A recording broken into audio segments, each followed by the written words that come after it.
Bienvenue mesdames et messieurs sur Voice of Congo, toujours dans les cadres de Masolo Italie, Mboka, Masolo la politique, Mboka Nabiso. L'actualité autour il y a les actions mixtes entre la République démocratique du Congo, l'armée congolaise et l'armée ougandaise où ils vont mener les actions pour traquer les ADF. Alors nous allons en parler. Là aussi concernant toujours les déclics de l'Église catholique aujourd'hui, certaines opinions où déjà que non. Il y a déjà une perte de vitesse quand il y a la mouka. Voilà la raison pour laquelle aujourd'hui je reçois pour vous M. Bob Bologue, Azali, président, il y a parti politique RDPR, c'est ça? RPDR. RPDR, voilà. Oyo Azali aussi membre parti, ils ont fait partir dans la plateforme la mouka de l'autre qui toko solo moi mouké pendant quelques minutes et voilà sans plus tarder. Bonjour monsieur Bob Bologue. Bonjour Ndeko. Voilà, alors parlons de l'actualité en Mboka Nabiso. Le nom avant tout les actions mixtes entre la République démocratique du Congo et Ouganda pour traquer les ADF. Alors, les déclics où pédalage, il y a l'église catholique qui s'est retirée dans le bloc patriotique et puis mekaki remettre bino dans les rails, il y a vous les politiques, beaucoup qui ça la politique en s'accrochant dans l'église.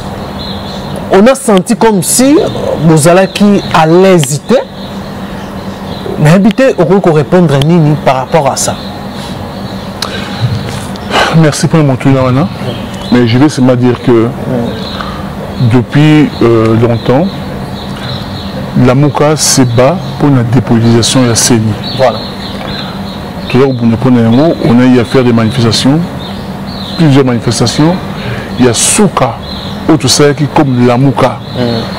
Tout le monde qui a Ngaba, donc Zangaba, qui a place dans Saint-Raphaël. Saint-Raphaël, voilà. Ils ont plein. On avait fortement mobilisé. Voilà. Les gens disaient que voilà, la Mouka ne peut plus mobiliser, parce que chaque fois, la police avait toujours bombardé le gaz, tout ça. Mais lorsque qui est tout tamboula, on a fait la démonstration qu'on avait la capacité de mobiliser. Voilà. Et quand on avait mobilisé, tout ça qui n'a pas sangoté, n'a pas protestanté. Voilà. Tant Félix à faire passer ma Kadima, le 19 octobre, le président Martin Fayol avait lancé un appel avec je lance un appel à toutes les forces vives de Mboka pour que ça le bloc patriotique pour lutter contre la dictature Oyo. Félix a une course à Mboka. Voilà. Le 19 octobre. Voilà. Le 20, Bassango va aussi la même appel. Donc je connais très bien qu'au lieu de tous deux appels différents, tout ça l'appel Moko, tout ça derrière évêque, tout ça. Évêque, c'est la politique. Mais à travers la fidèle Nabango, KCC, Namila Pro, pour les catholiques, tout ça, Nabango, toujours mener ensemble. Aujourd'hui, que dit le prêtre Senko? Senko, évêque Babiboye. Pour Nabango, après avoir été entendu par le Bazali, reçu par le président, mais pour les Bazali reçu par le président, parce que Bazali tournait mon coup en Europe, les États-Unis, n'a pas preuve, audio, ils ont prouvé que Kadima a eu fruit à corruption. Tango, à sentir en haut, Félix à sentir en haut, à lier toute la République, toute l'Union sacrée, qui n'est pas Sango, qui n'est pas protestant, pour nous que nous soyons là. Il y a aussi des audio. Effectivement, il fruit à Kadima, le bureau, il fruit à la corruption. Félix a animé quoi à Sango. C'est une déclaration. Ou Kembi, à Liboui. Nous devons avancer. Il y a un temps pour faire la guerre, il y a un temps pour faire la paix. Nous devons avancer. Comme Batié Kadimana, nous devons procéder aux réformes. Le lendemain, Bassan va salir conférence de presse. Babiboui. 1. Pour Nabango, il faut d'abord la réforme consensuelle et salama. Sur la réforme consensuelle, Kadima, la réouverture juste à travers la réforme. Dans la réforme, on a notamment il y a secrétariat exécutif. Parce que la tête CENI, structure OYO, et ça, il y a un secrétariat exécutif. Le président de la CENI, Ayaka, il y a se servir. Bon, va CENI Boy. Qu'il y ait des réformes au niveau secrétariat. Au lieu que le président de la CENI a nommé secrétaire exécutif est la structure indépendante de la CENI, de la bureau. Ce que c'est un Kadima a présenté, c'est pas grave pour la banque. Voilà. Mais nous, on a fait la mouka. Nous nous battons pour le bureau et le roi.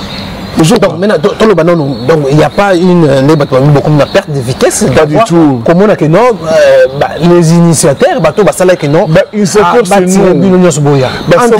Vous les évêques, dans la mouka, guerre place côté. Que soit guerre.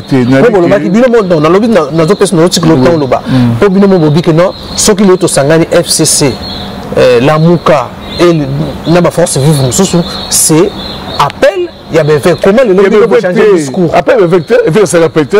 Comment le lobby changer le discours. Il y a réponse. Si vous posez question, il y a réponse. Voilà. Peut-être vous avez informé. Je t'informe que le 19 octobre, Martin Fayulu a un message. Mon bloc patriotique. Voilà. Voilà.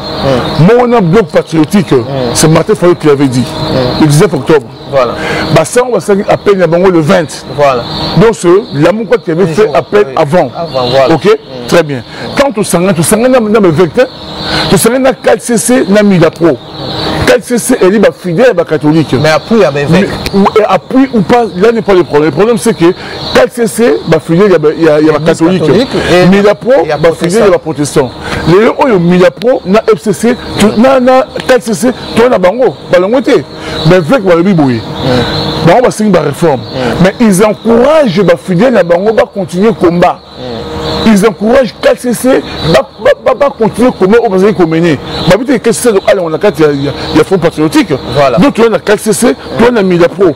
Et donc moi changer. Donc la force, certaines opinions pour perdre de vitesse, c'est du mensonge. Mais c'est n'importe quoi. D'abord on n'a pas perdu parce qu'on avait déjà la vitesse avant. Très bien c'est nous qui avons commencé comment la dépolitisation de la CENI. C'est nous. Dépolitisation CENI et dit comment la biseau. Si les autres, la région de la combat, tant mieux. Mais on a vu très bien que 4CC n'a mis la pro. Tout ça, on a fait les départs, il y avait vecteur et l'autre côté. Parce que on très bien que nous encourageons, comment dirais-je, nos fidèles, va continuer comme ça. Voilà. Est-ce que le vecteur est en temps là? Et le temps là, voilà. Les fidèles, les militaires, nous, il y a moins changé. C'est ce qu'on appelle une union sacrée. Nous avons une pièce, qui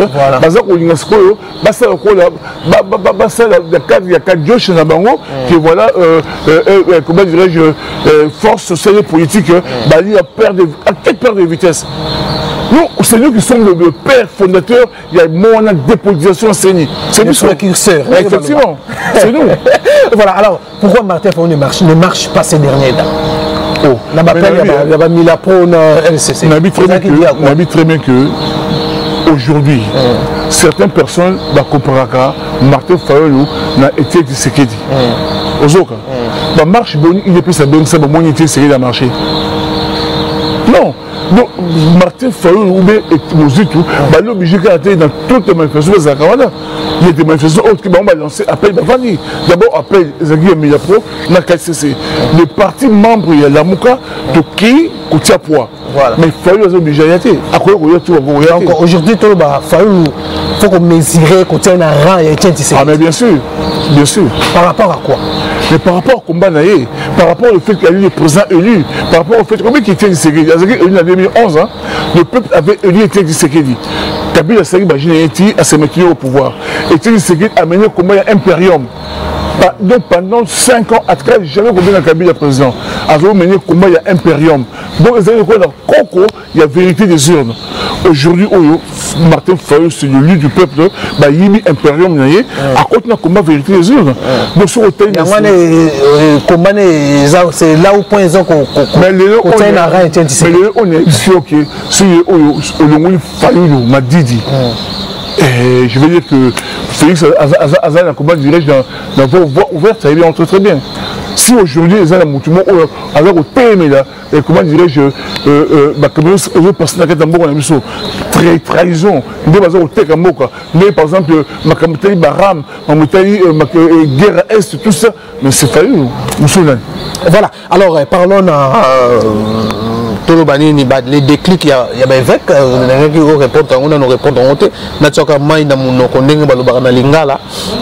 les évêques se retirent de la confession, plateforme de la confession religieuse, balobi makamba politique, tiki moi mouké, tiki bino politicien, bobunda na politique, mais jusque là, tu sentir même bino côté à la mouka, message mon vous vandi kimia, qu'est-ce qui justifie votre silence? Non, on est sur bouillir. Dans la force politique et sociale, la partie membre de la Mouka, basée dans mais la Mouka, a zoaka parole qui n'a qu'à là, la Mouka a zoaka réunion Mikolo. Donc, dans les jours à venir, on va faire une conférence de presse pour la position de la Mouka. Par rapport à la position au Bassango Bazui? Non, Bassango Bazui, position libre.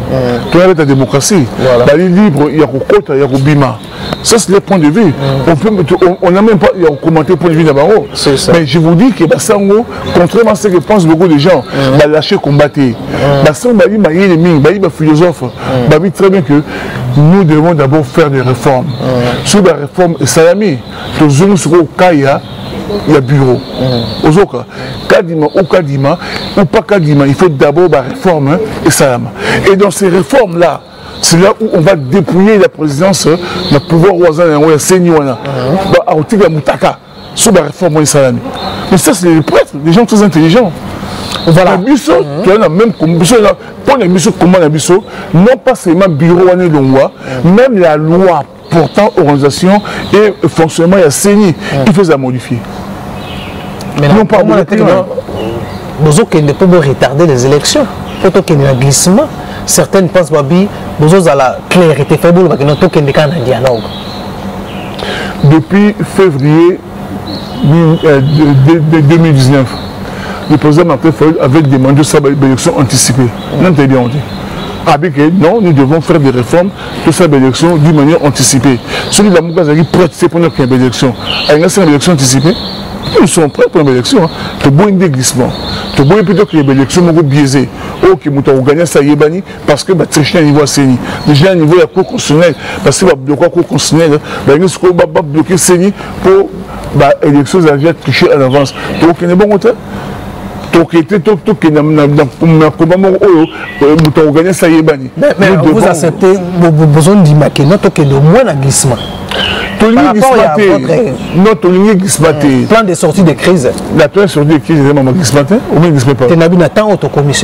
Mais la temps autocommis, je veux dire que. Non, non. Mais surtout, ligne glissée. Dans toutes nos manifestations, on le dit, on est fort. Ton ligne, tout ce qui est élection transparente, démocratique, neutre. Ok, tout le monde a la même chance. Contestation à la tête. Pour Nayango, il faut saigner et ça saigner impartial. On se rend compte que saigner aux impartialité parce que le président Obatier, c'est par exemple Albert Moleka, Azaki, membre de l'UDPS à partir de Azaki, membre de l'UDPS d'Afrique du Sud. Moleka, directeur du cabinet de Tshisekedi. Qui parmi les soit UDPS ou une vérité pour les Moleka. Tant on dit qu'il y a 4 Mazaki membres de l'Afrique du Sud, ils ont témoigné l'Afrique du Sud. Comment on dirige CENI?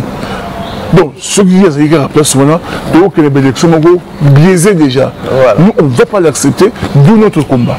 Voilà. Alors, parlons d'un premier point, sous-point, par rapport à tout le conseil, il ne faut pas la mouka des politiciens en général, bon s'accrochaka, bon se griffaka, et pas les églises. Il faut mener des combats à un niveau politique. Mais comment vous comprenez qu'il y a un message? Il y a un peu sur réponse. Je suis à la conférence de presse. Voilà. La militant, il y a, comment dirais-je, la mouka baillée. Voilà. Serge Ouelloé a eu parole. Il avait un peu attaqué Cholet. Cholet, Takatia Kanda.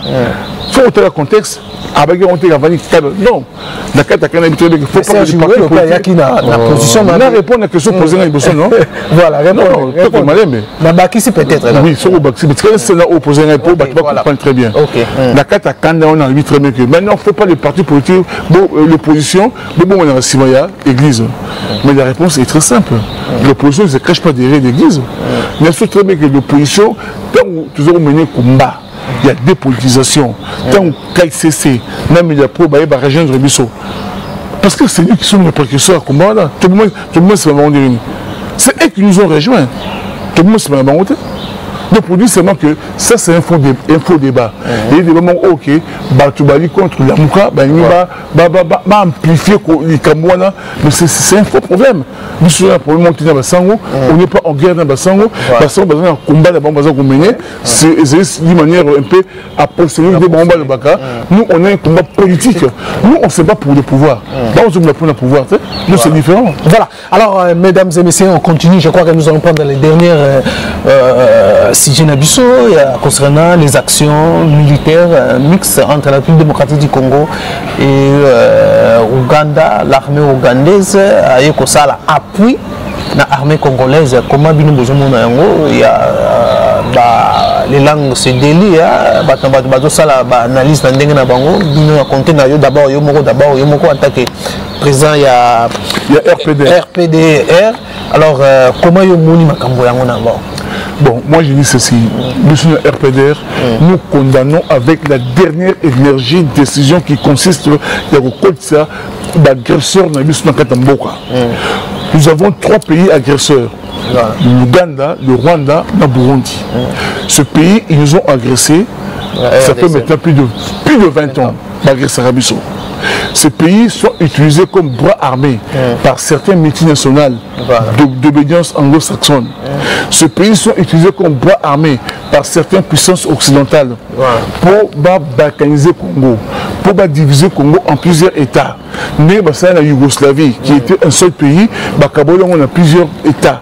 Mais le Soudan, qui était un seul pays, le Soudan du Nord, le Soudan du Sud. Mais le Congo, comme c'est Katanga, pays indépendant avec Tchombeko président. Voilà. Ça, c'est leur projet. Balkaniser le Congo. Parce qu'ils disent que le Congo est trop grand, le Congo est trop riche, donc il faut gérer à monter. Pour atteindre leur objectif, ils vont utiliser Ouganda, Rwanda, la Burundi comme bras armés. Donc pour nous, les pays agresseurs. Et jamais dans les pays pour se réconcilier. Et ça ne jamais. La réconciliation, ça veut dire que bon, je reconnais ma faute, dans ça sauté, dans foutu amende. Jamais réconciliation dans les pays et ça d'ailleurs, la Cour pénale internationale a condamné Ouganda à 10 milliards. Au nom de quoi armée wana oye détruit Mboko Nabiso. Armée wana armée rwandaise na kata Kisangani, il y a eu plus de 1000 morts, 3000 blessés. Au nom de quoi tu rebelles cette armée wana contre la kata Mboko Nabiso pour soi-disant contraquer ADF Nalou. Dit comme ADF Nalou wana pour dire parce que que bombe betamari dans Ouganda, il y a eu 2 morts. Ils ont comme prétexte pour zone na kata Congo avec des agendas cachés. On ne peut pas l'accepter. Pour Nabiso il dit bafouer la souveraineté Congo. Donc vous voulez dire que c'est moquer de nos morts. Pour Nabiso vous avez très bien pour humilier toute une nation. Donc vous voulez dire que non, c'est a trahi la démocratie du Congo. Tout à fait. Tout à fait. Selon d'autres opinions, non, c'est un plan, il y a balkanisation au Congo. Vous savez très bien que moi, Bobo, le président du Congo, je n'ai jamais besoin d'une telle décision. Jamais. Parce que pour les années, il besoin de la bergerie. Jamais. Donc pour les années, trahison. La réaction est en ligne. Oh, la position de la Mouka. Je parle comme président RPDR. Mais dans la Mouka, jusque-là, on va en parler. Donc vous allez débattre. Là, je parle comme RPDR. Nous nous condamnons avec la dernière énergie entrer l'agresseur ougandais dans le cadre de tout ce que nous demandons, nous devons faire la réforme armée. Un pays comme le Congo doit avoir une armée capable de dissuader les pays voisins, de attaquer les sauter. Or, nous avons une armée qui est complètement infiltrée. Il y a des Rwandais, des Ougandais, des Burundi. Burundais nakati, des nationalités diverses à partir de la fusion, l'intégration. Il y a armée, où ils sont sans City, où ils sont avec 1-23, tout cela. Et c'est là que notre armée est comment une armée affaiblie. Donc, mon président, au sud de la commune président de Mboko, 2 ans, je réforme l'armée. Peu comme armée congolais, une armée nationale, où il y a une nationalité. Et lorsque un pays défend sa mboko, on a vu dans Baboka Bapaya, on est sous pays. Non, mais les actions mixtes. Mais ça dit état de siège. Ça veut dire quoi? L'état de siège, c'est un échec. Tu échoues et tu mixes Bamaya. Mais la convention internationale pour Maramotali, on peut demander aide de n'importe quel pays sur le pays agresseur. On peut demander aide de pays si je veux, mais jamais les pays agresseurs. Avec qui, vous savez, la guerre, pardon, dernièrement encore, Kagame, la France 24, nous n'avons jamais massacré les gens au Congo. Attendez, la guerre, 6 jours, la Kisangani, les armées de la communauté. Comment voulez-vous faire confiance à Moutandengouan? Et puis, mais c'est grave. Voilà, mesdames et messieurs, ça ne finit par ici. Faute d'État, faute aussi des occupations. Alors, nous sommes obligés de s'arrêter par ici. Merci, vous avez été aimé. Merci à Chiba Chibambalo. Pour continuer prochainement, le numéro, portez-vous bien. Bye bye. Non, vous me remerciez bien. Merci beaucoup. Okay, merci. Tout le peuple.